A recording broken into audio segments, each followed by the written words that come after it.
Nos quedamos en el versículo 3, voy a empezar a partir del 4. Dice: mucho me regocijé porque he hallado a algunos de tus hijos andando en la verdad, conforme al mandamiento que recibimos del Padre. Dice aquí: mucho me regocijé. En el ministerio del apóstol Juan, habían personas que estaban caminando con el Señor, discípulos del apóstol Juan que estaban caminando con el Señor, y también habían discípulos que se habían apartado de la sana doctrina. ¿Qué cree usted que causaba en la vida del apóstol Juan cuando alguien era obediente, cuando alguien caminaba bajo los principios de Dios, cuando alguien obedecía los mandamientos de Dios? ¿Qué cree que causaba en el apóstol Juan? ¿Causaba tristeza o felicidad? Felicidad, ¿verdad? Por el contrario, si una persona o las personas que se apartaron y que le dieron la espalda al apóstol Juan, también le causó, pero en este caso, tristeza. Y esto es algo lógico, ¿no? Pensar, saber que si alguien está caminando en el Señor, pues va a causar gozo. ¿Alguna vez usted ha evangelizado a alguien? Levante la mano. Sí. ¿Sí han evangelizado a alguien? ¿Alguna vez, aparte de evangelizar a alguien, le ha enseñado, encaminado en la palabra de Dios? Levante la mano. ¿Sí? Algunos. ¿Qué pasa si esa persona a los años se vuelve alguien en la fe, alguien fuerte espiritualmente, alguien que permanece? ¿Cómo te sientes tú? ¿Cómo te sientes de haber colaborado en el crecimiento de esa persona? ¿Te sientes alegre? ¿Te sientes con gozo? Y bueno, también el apóstol Juan, en la iglesia ahí en Asia Menor, habían hermanos que habían caminado en la verdad, que habían sido fieles, y eso le causaba al apóstol regocijo, mucho regocijo. Pero también habían personas que habían sido infieles. A nosotros nos ha tocado estar en algunas misiones y de repente volver a ver a los hermanos que permanecen firmes da gusto. Es una alegría ver que aquel muchacho o aquella persona, aquella mujer, aquel hombre que fue tu discípulo, por así decirlo, que le estuviste enseñando algunos años, ahora, por ejemplo, ya él predica, ahora ya él está teniendo más discípulos, y eso es un gusto que tenía el apóstol Juan. Sin embargo, también siempre habrá gente, así como habrá gente fiel, habrá gente infiel. Recordemos el caso de Elías. ¿Se acuerdan ustedes que Elías en un momento él se sintió solo? Él dijo: solo he quedado yo y me buscan para matarme. ¿Cómo se sentía Elías? Triste. ¿Por qué? Porque la nación de Israel se había vuelto a la idolatría. Sin embargo, siempre habrá gente fiel. Siempre va a haber un remanente. Y en la primera carta de Juan, lo que estudiamos el trimestre pasado, pues veíamos un ambiente difícil, un ambiente en el que el apóstol Juan estaba amonestando a los creyentes. Y aquí en esta carta vemos cómo es que también hubo gente fiel, hubo gente que permaneció. Si tú deseas servir al Señor, debes de saber que va a haber gente fiel y va a haber gente infiel. Y esa gente fiel te va a causar alegrías, pero la gente infiel pues te va a causar tristezas también. El apóstol Pablo tuvo también este tipo de experiencias. Vamos a ir a 2 de Timoteo, capítulo 4. 2 de Timoteo, capítulo 4. Entonces, si alguien aquí quiere servir al Señor, debe de saber que no va a ser fácil, que muchas veces va a ser complicado, difícil. Segunda de Timoteo capítulo 4, versículo 9. Procura venir pronto a verme, porque Demas me ha desamparado amando este mundo y se ha ido a Tesalónica. Crescente fue a Galacia y Tito a Dalmacia. Hay gente que se va a ir. Tú estás allí invirtiendo tiempo, invirtiendo esfuerzo, muchas veces hasta invirtiendo dinero, porque también la obra demanda que nosotros aportemos económicamente. Y a veces la persona que más tiempo le dedicas es la que se va o la que termina yéndose. Es muy común esto, hermanos. Y a veces la persona que menos tiempo le dedicas, la que menos pide consejería, la que a veces pasa así desapercibido o desapercibida, es la que va permaneciendo. Y aquí vemos al apóstol que había sido abandonado por Demas. Versículo 14. Alejandro el calderero me ha causado muchos males. El Señor le pague conforme a sus hechos. Guárdate tú también de él, pues en gran manera se ha opuesto a nuestras palabras. Es decir, que va a haber oposición. Versículo 16. En mi primera defensa ninguno estuvo a mi lado. ¿Cuántos estuvieron con Pablo? ¿Y qué hizo Pablo? Se puso a llorar. A veces cuando servimos al Señor, a lo mejor te va a tocar en un futuro, vas a ver, te vas a sentir solo, te vas a sentir como que nadie está ahí. Muchas veces en el ministerio estás predicando, dando de tu vida, dando de tu vida, dando de tu vida, y la gente no responde. Esto le pasó al apóstol Pablo. En mi primera defensa ninguno estuvo a mi lado, sino que todos me desampararon, no les he tomado en cuenta. Versículo 17, pero el Señor estuvo a mi lado y me dio fuerzas. Esto es algo que cada uno de nosotros, o los que desean servir, los que quieren servir al Señor, tenemos que saber que nuestra fuerza viene del Señor. Aunque la gente te deje, inclusive aunque tus familiares te dejen, nuestra fortaleza viene de Dios. Así que piensa cómo reaccionarías tú si estuvieras en el lugar del apóstol Pablo, te quedaste solo. Aquí en Casa de Oración ha habido misiones difíciles. Había una misión, no les voy a decir el nombre, pero era una misión difícil. Esa era una misión, era porque ya no es parte de Casa de Oración, pero era una misión que era como un campo de entrenamiento. Y el pastor Adrián los mandaba allí. A mí no me tocó ir, pero yo veía cómo sufrían los que iban. Porque para empezar era una misión como de 5 familias y todas estaban peleadas, todos estaban divididos. Y no avanzaba. Y eso que tenía su propio terreno, tenía su propia construcción, pero era una iglesia muy problemática. Tengo un amigo, el de Casa de Oración La Piedad, estuvo allí sirviendo, creo que por 3 años,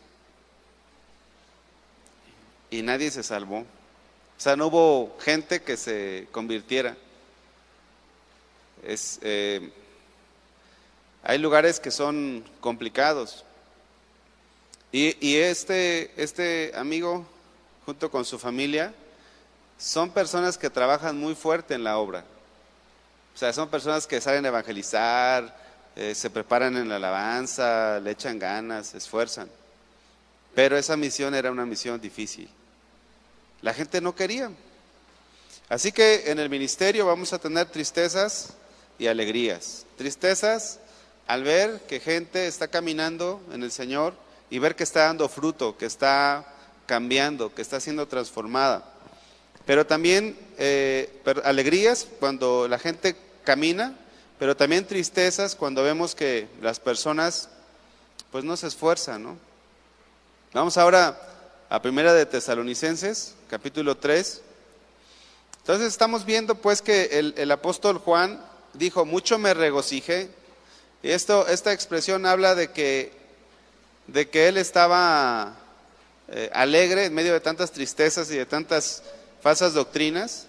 Él estaba alegre porque habían personas que estaban caminando en la fe.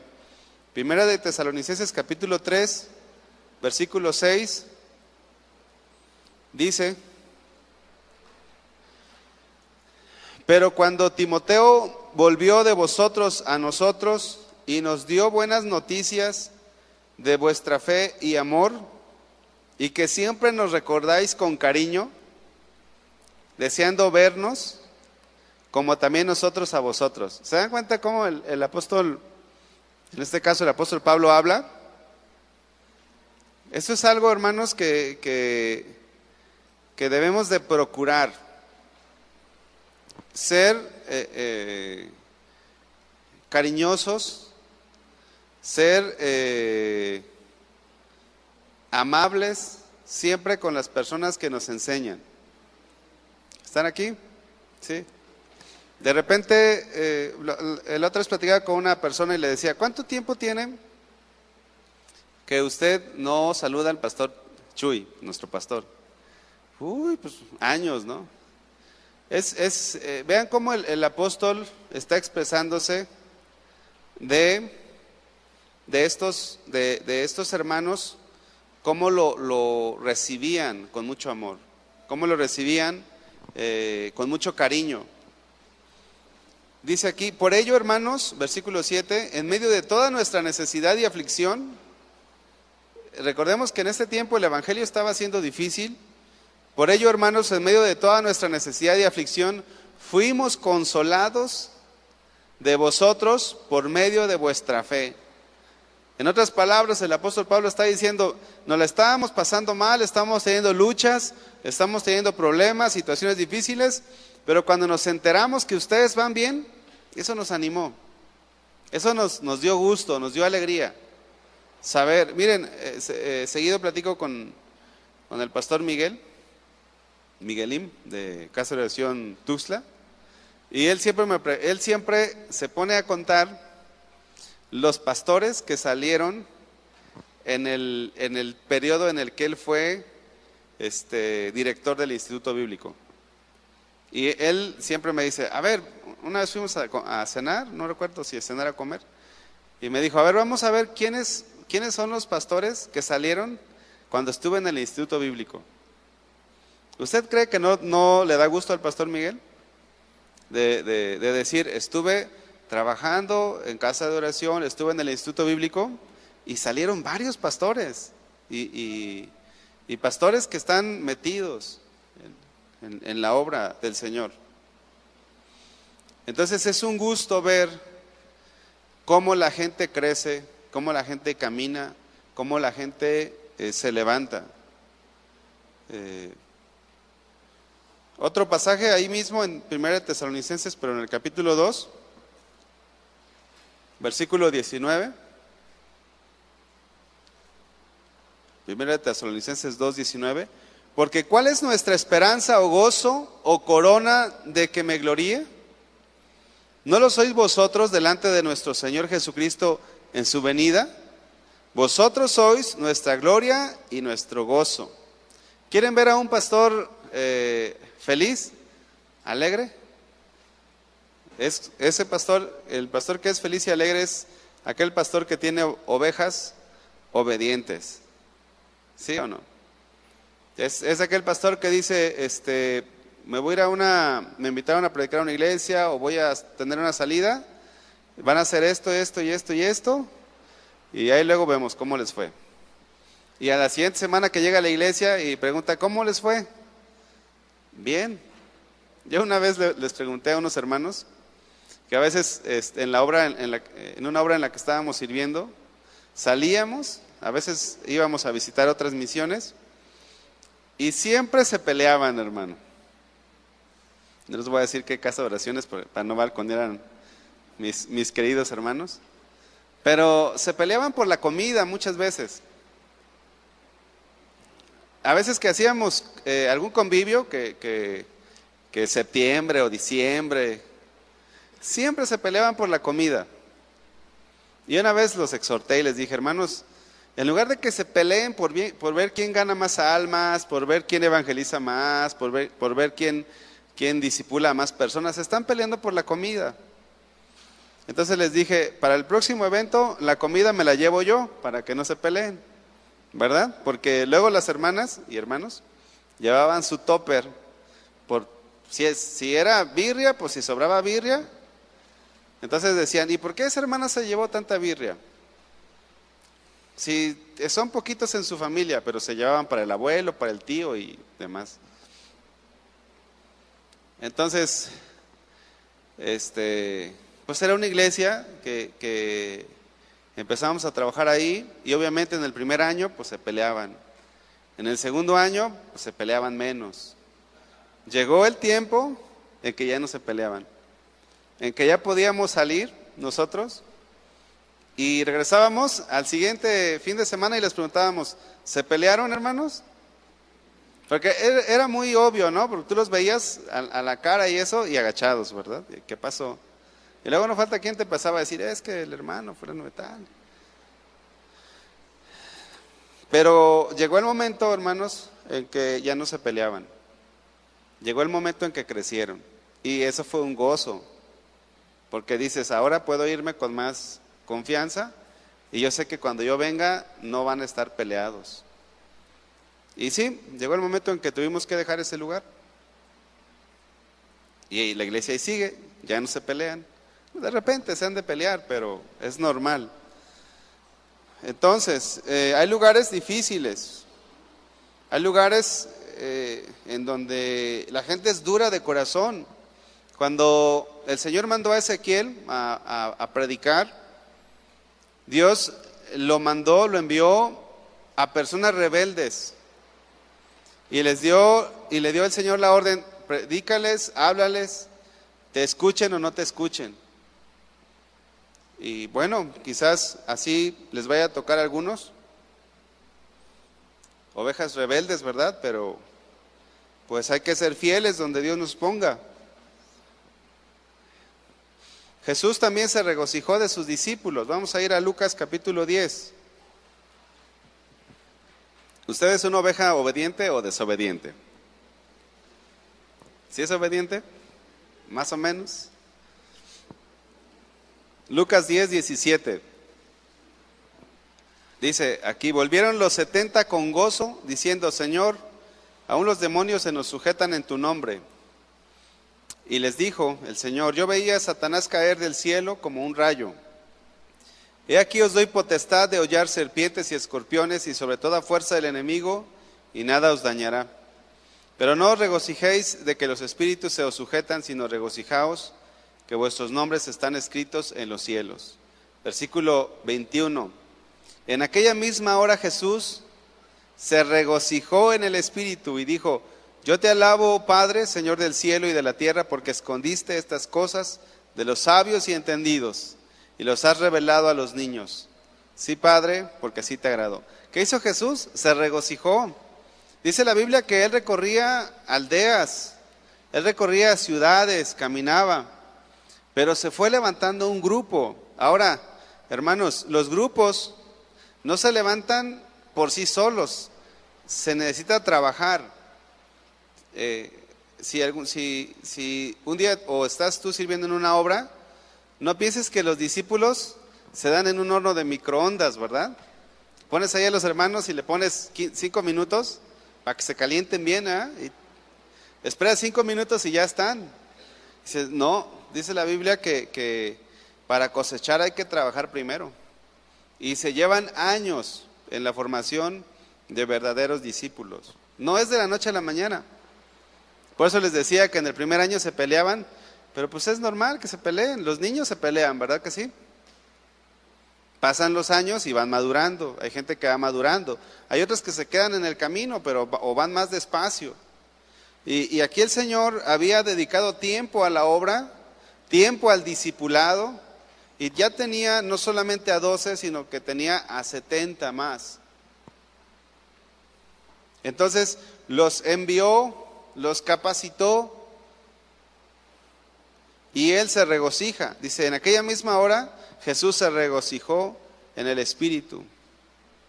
Se regocijó porque sus discípulos estaban caminando en la verdad, estaban siendo obedientes. Ahora Él podía delegar, antes de que Él se iba a ir, el Señor se iba a la cruz, Él sabía que iba a delegar responsabilidad sobre gente que estuvo trabajando, sobre gente que estuvo Él trabajando con ellos, más de 3 años y medio. Y dice la Biblia que el Señor sigue regocijándose, ¿verdad? Que hay fiesta en los cielos cada vez que un pecador se arrepiente, porque es el fruto de su aflicción, el fruto de su trabajo. Y el apóstol Juan había sufrido en las iglesias de Asia. Él era un anciano ya, no solamente anciano de edad, pero él había dedicado toda su vida a la obra. Se dice, la Biblia nos deja ver que el apóstol Juan era el más joven de los discípulos y es el que duró más tiempo, el que vivió más años. Y al escribir estas cartas, él estaba ya en una etapa final de su vida y él estaba contento de ver que había gente que estaba perseverando, perseverando en el Evangelio. Y Jesús se regocijó. Así que hay un regocijo para los siervos de Dios cuando ven a sus discípulos caminar, cuando ven a sus discípulos dar frutos. Amén. Pero esto, les repito, no es fácil. Salmos 126, 5, por favor. Tienes que trabajar y tienes que trabajar arduamente. No te desesperes. Si estás evangelizando a alguien, si ya recibió al Señor, tienes que adiestrarlo, tienes que enseñarle. Las personas te van a preguntar y tú tienes que prepararte espiritualmente también. Salmo 126, 5. Dice, los que sembraron ¿cómo? Con lágrimas, con regocijo segarán. Con regocijo, con alegría. Irán andando y llorando el que lleva la preciosa semilla, mas volverá a venir con regocijo trayendo sus gavillas, trayendo el fruto.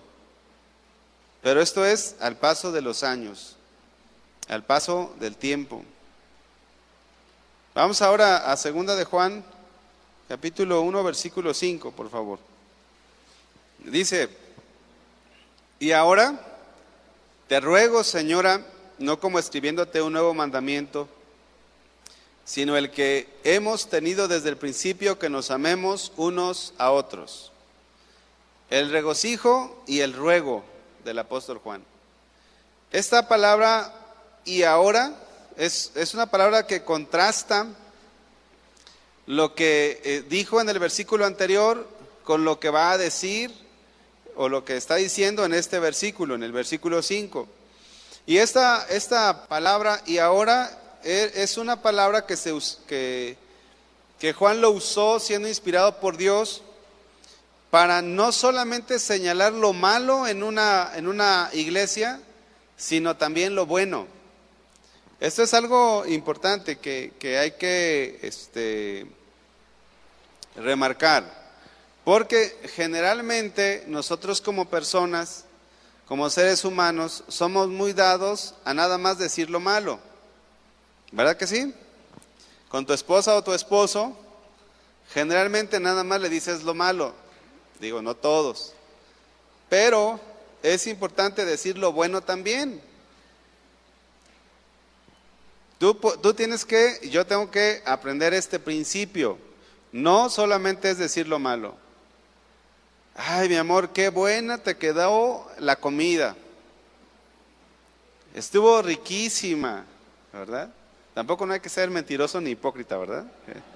Porque las mujeres luego dicen, ay, no seas mentiroso.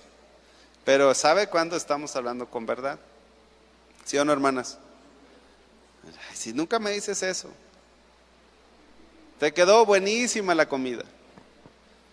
Pero ¿sabes qué? Dejaste esto y esto y esto acá. A veces nada más dicen lo malo. Y no debe de ser así. Primero Juan se regocija por los que sí andaban bien, pero luego les hace una exhortación. Y este principio lo vemos ahí también en Apocalipsis, casi en todas las iglesias. Apocalipsis capítulo 2, casi en todas las iglesias. Siempre el Señor hablando con cariño, pero también mostrando el error. Entonces recuerda, si un día quieres corregir a tu esposa, varón, tienes que decirle cosas buenas también. O al revés, hermana, si un día vas a corregir a tu esposo, tienes que decirle cosas buenas también. Mi amor, no tengo nada que decir contigo en el área económica. La verdad es que tú siempre suples las necesidades de este hogar y es una bendición. Pero los zapatos siempre los dejas tirados, ¿verdad? Te aseguro que el hombre no lo va a tomar como una ofensa, sino como algo que tiene que corregir. Pero muchas veces, si nada más se dice lo malo, pues no. Vean cómo el Señor les habla a las iglesias. Apocalipsis 2:2. Dice, yo conozco tus obras y tu arduo trabajo y paciencia, y que no puedes soportar a los malos, y has probado a los que dicen ser apóstoles y no lo son, y los has hallado mentirosos. Hasta ahí yo creo que la iglesia diría, ay, pues sí, le estaba echando ganas, nos hemos estado esforzando, y has sufrido, y has tenido paciencia, y has trabajado arduamente por amor de mi nombre, y no has desmayado. Hasta ahí todo va bien, ¿verdad? Pero, dice, tengo contra ti que has dejado tu primer amor. Esta es una forma de corrección. Y bueno, el Señor ahí exhorta, pero también les dice qué cosas han estado haciendo bien. Versículo 13, Apocalipsis 2:13. Dice, yo conozco tus obras y dónde moras, donde está el trono de Satanás. Pero retienes mi nombre y no has negado mi fe, ni aun en los días en que Antipas, mi testigo fiel, fue muerto entre vosotros donde mora Satanás. ¿Qué está haciendo ahí el Señor? Reconociendo que la iglesia estaba perseverando, estaba allí esforzándose. Pero tengo unas pocas cosas contra ti, que tienes ahí a los que retienen la doctrina de Balaam, que enseñaba a Balac a poner tropiezo ante los hijos de Israel, a comer de las cosas sacrificadas a los ídolos y a cometer fornicación. Y también tienes a los que retienen la doctrina de los nicolaitas, la que yo aborrezco. Entonces, cuando el apóstol dice ahí en el versículo 5, y ahora te ruego, señora, es para contrastar algunas cosas que estaban bien con otras cosas que estaban mal. Y ahora vamos al ruego. Dice, y ahora te ruego, señora. Sabemos que se está refiriendo a la iglesia, ¿verdad? Esta palabra rogar significa pedir o solicitar. ¿Usted cree que el apóstol Juan, tenía la autoridad para decir te ordeno, en lugar de decir te ruego? ¿Verdad que sí? Sin embargo, esto lo vemos no solamente en Juan, sino también en el apóstol Pablo, que el ruego era una forma de pedir amable, era una forma de solicitar a alguien de forma amable. Entonces, aun cuando el apóstol tenía toda la autoridad para dar una indicación de una forma más firme o fuerte, quiso hacerlo como un ruego.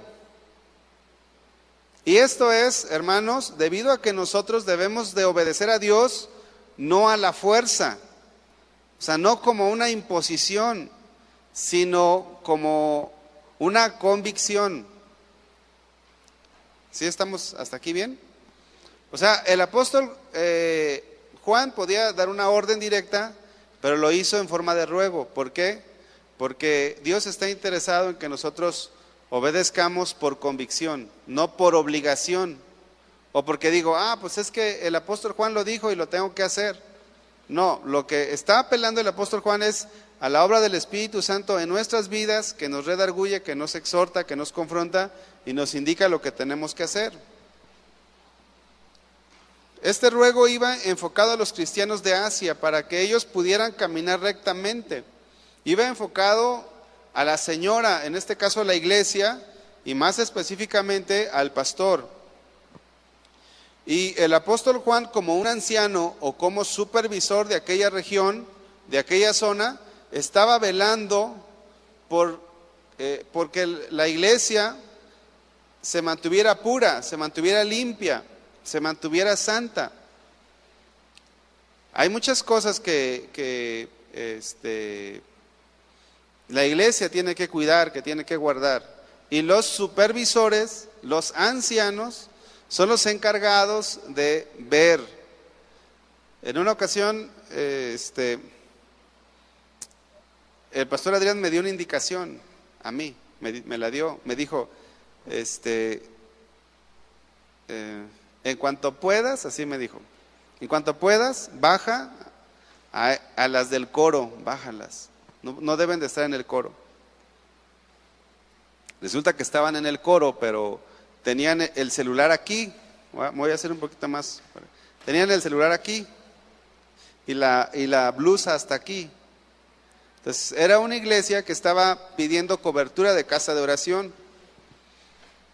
Entonces nos mandaron para allá y cuando llegué dije, le digo, ¿de verdad, profe, aquí? ¿Verdad? ¿Aquí voy a estar?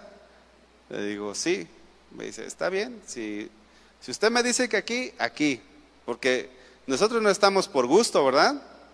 No es donde te guste o donde te sientas bien o donde te sientas cómodo.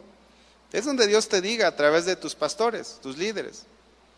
Entonces nos mandaron a una iglesia y cuando llegamos yo vi la iglesia. Miren, esa iglesia, los hombres se saludaban con un beso en el cachete. Y es de aquí de la ciudad, no es de otro país.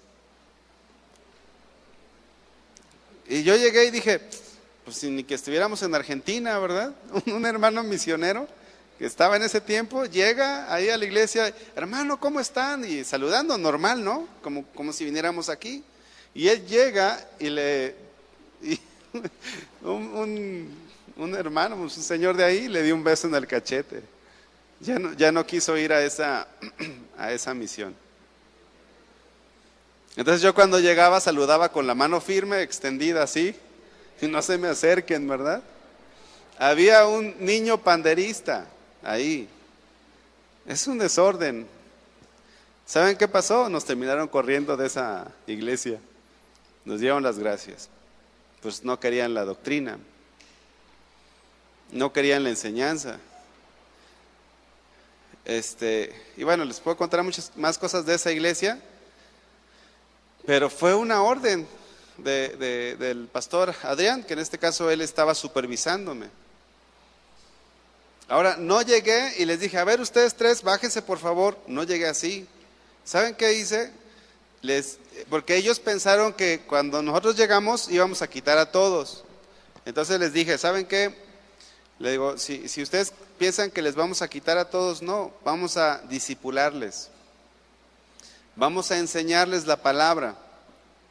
Y si ustedes reciben la palabra, se comprometen, van a poder seguir sirviendo. De hecho, lo van a hacer. Y les empezamos a enseñar. Pero nada más duramos 2 meses y nos dieron las gracias. No estaban dispuestos a cambiar. Y bueno, luego les platico lo demás en otra enseñanza. Fíjense, vamos a analizar un pasaje muy interesante. Primera de Timoteo capítulo 1, versículo 3. Entonces, no es que haya desobedecido al pastor Adrián, sino que teníamos que enseñarles primero para que ellas mismas se dieran cuenta que no estaban haciendo las cosas bien. Y la palabra redarguyera el corazón de ellas y de ellos, porque las mujeres tienen una cosa, pero los hombres tenían otras cosas también, como el beso, ¿no? Pero ya no llegamos a ese punto. Primera de Timoteo 1:3. Fíjense, dice aquí, como te rogué que te quedases en Éfeso. Ahí el apóstol Pablo usa la palabra rogar. Y esta palabra es muy similar a la que usa el apóstol Juan.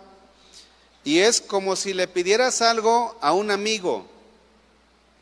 Es una solicitud o es una forma de pedir, pero hacia un amigo, hacia alguien que están en el mismo nivel, donde no te sientes más, sino que estás en el mismo nivel. Oye, te ruego que me ayudes. Mira, a esto. Entonces el apóstol Pablo le ruega ¿a quién? A su hijo Timoteo. Podía imponerle porque era el apóstol, pero él usa esta expresión porque es una forma en que debemos de trabajar. Sin embargo, vean, como te rogué que te quedases en Éfeso cuando fui a Macedonia para que mandes. Y ahí esa palabra mandar es un término militar. Es un término militar que se debe de obedecer sí o sí. Entonces, en algunas ocasiones se debe de usar el ruego y en otras ocasiones se debe de usar un mandato.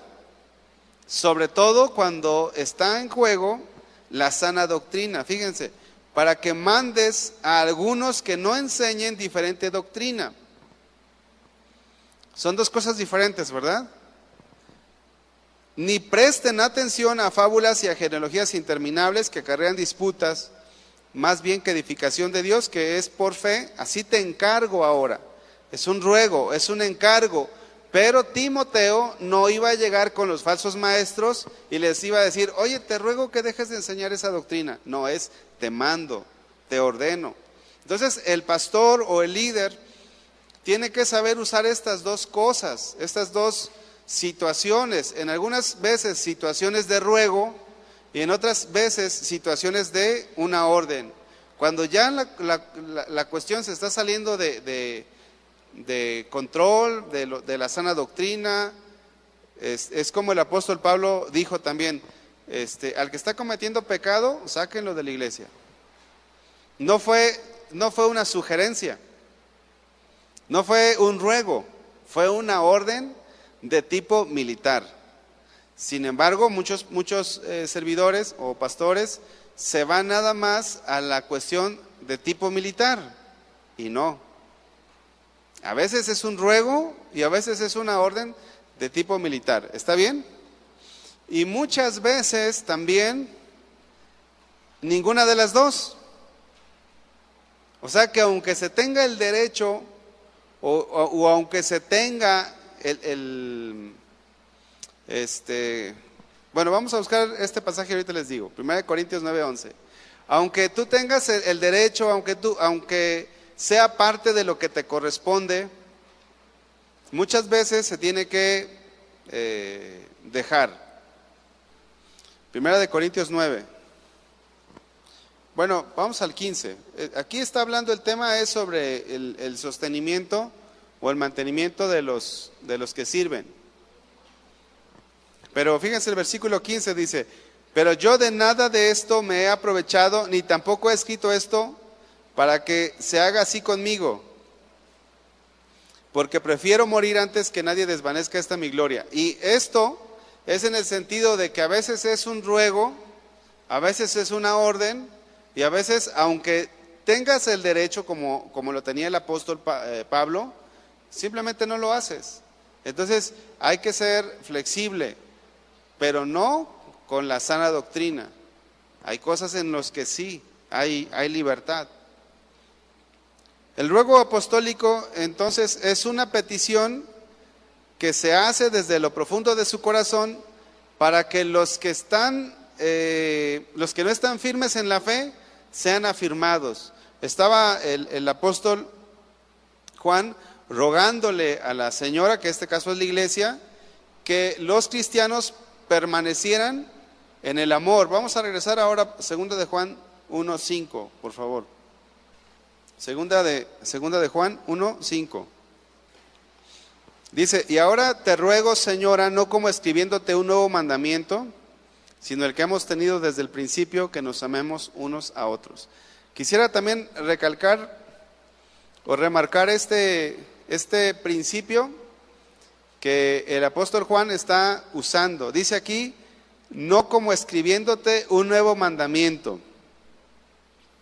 ¿Qué tan importante era para Juan, el apóstol, apuntalar y afirmar la enseñanza sobre el amor? A veces hay enseñanzas que son repetitivas, pero son necesarias. Fíjense, algunos de ustedes estudiaron el trimestre pasado. Levanten la mano los que estudiaron el trimestre pasado la carta de Juan. Levántenla bien. Gracias. Uno de los temas principales, ¿cuál fue? El amor, ¿verdad? Ahora les voy a hacer una pregunta. Los que ya estudiaron la clase pasada, ¿ya aman más? Allí es donde tenemos que reflexionar. O sea, no porque ya se te enseñó algo, significa que ya lo estás haciendo. El pastor Chuy habló de la consolación el domingo, y les aseguro que muchos no fueron consolados. Otros sí, y otros a lo mejor fueron consolados el domingo y el martes ya se desconsolaron. Dice el pastor que siempre que se habla de la amargura, siempre hay gente que pasa al frente, ¿no? Entonces no hay problema en que se hable lo mismo. Aquí el apóstol Juan está volviendo a hablar del amor, porque el amor es un tema central en nosotros como cristianos. Entonces es importante que si tú enseñas, muchas veces tengas que remachar. ¿Recuerdan ahora que les platicaba de estos hermanos que siempre se peleaban? Pues les enseñamos y luego les volvíamos a enseñar lo mismo, principios, hasta que la palabra fue entrando. Y este es un consejo que les doy. Aquí recibimos mucha palabra. Lo más importante es llevarlo a la práctica. Eso es lo más importante. No es tanto conocimiento que acumulemos, sino que tanto está en tu corazón. Vamos a ir a Eclesiastés capítulo 12, por favor. Es necesario remachar, es necesario volver a enseñar las mismas cosas de vez en cuando, hasta que sea llevada a la práctica. Eclesiastés 12:9, porque no es el hecho de que vengamos al instituto por venir. Si no llevamos a la práctica nada, pues de nada sirve. O sea, no hay fruto, pues. Eclesiastés 12:9. Y cuanto más sabio fue el predicador, tanto más enseñó sabiduría al pueblo, e hizo escuchar, e hizo escudriñar, y compuso muchos proverbios. Procuró el predicador hallar palabras agradables y escribir rectamente palabras de verdad. Versículo 11. Las palabras de los sabios son como aguijones. Esta palabra aguijón es una punta metálica que se usaba con los animales de carga y se le picaba ahí en el animal, en la pierna del animal se le picaba. Pues tiene el cuero muy duro. Dice: y como clavos hincados son las de los maestros de la congregación dadas por un pastor. Esto de clavos hincados tiene muchas explicaciones o muchas interpretaciones, pero hay una que en especial me gusta. ¿Cuántos han clavado alguna vez en madera? Un clavito. Levanten la mano. ¿Verdad que para que no se salga el clavo tenemos que hacer que cruce la madera y cuando cruza la punta, se le dobla la punta? Le doblas la punta y ¿qué pasa? ¿Se sale fácilmente? No se sale, aguanta más. Entonces lo que está haciendo el apóstol Juan es remachar, de tal manera que la palabra entrara al corazón de los creyentes y quedaran hincados, que no hubiera duda. Y de esa manera nosotros también debemos de ser, donde nos toque servir. Muchas veces hay que remachar, hay que hincar los clavos de manera que no se salgan. No es entonces qué tanto conocimiento tengamos, no es qué tanta habilidad tengas en alguna área, sino es qué tanto de la palabra de Dios estás haciendo. No se trata de conocer cada vez más. Hay muchas personas que apantallan de su conocimiento. Usted me pudiera preguntar, a ver, ¿qué dice Romanos 5:14? Yo les diría, no sé. Pero hay gente que tiene un cerebro que es una bendición, ¿verdad? No es algo que sea malo, es una bendición. Pero si esa capacidad que Dios te ha dado no la llevas a la práctica, no lo llevas a la obediencia, entonces no hay fruto. En una ocasión llegó un hombre a la iglesia de un amigo pastor y este hombre apantalló al pastor de tanto conocimiento. El pastor se quedó admirado. Es más, ya hasta quería predicar, ¿verdad? Ahí en la iglesia. Y hay gente que puede predicar bien, pero su vida no está correcta. Entonces le empezó a preguntar sobre su situación familiar y ahí ya las cosas cambiaron. Hermanos, pues me quedé a la mitad, pero como la carta es chiquita, para la otra concluimos. ¿Está bien? Vamos a orar. Señor, te damos gracias. Gracias, Señor, por tu palabra y gracias por mis hermanos, Señor. Yo sé, Señor, que tú obras en nuestras vidas y en nuestros corazones y tu palabra, Señor, no vuelve a ti vacía, Señor. Bendice a cada uno de los que están aquí presentes. Te lo pedimos en el nombre de Jesús. Amén. Dios los bendiga, hermanos.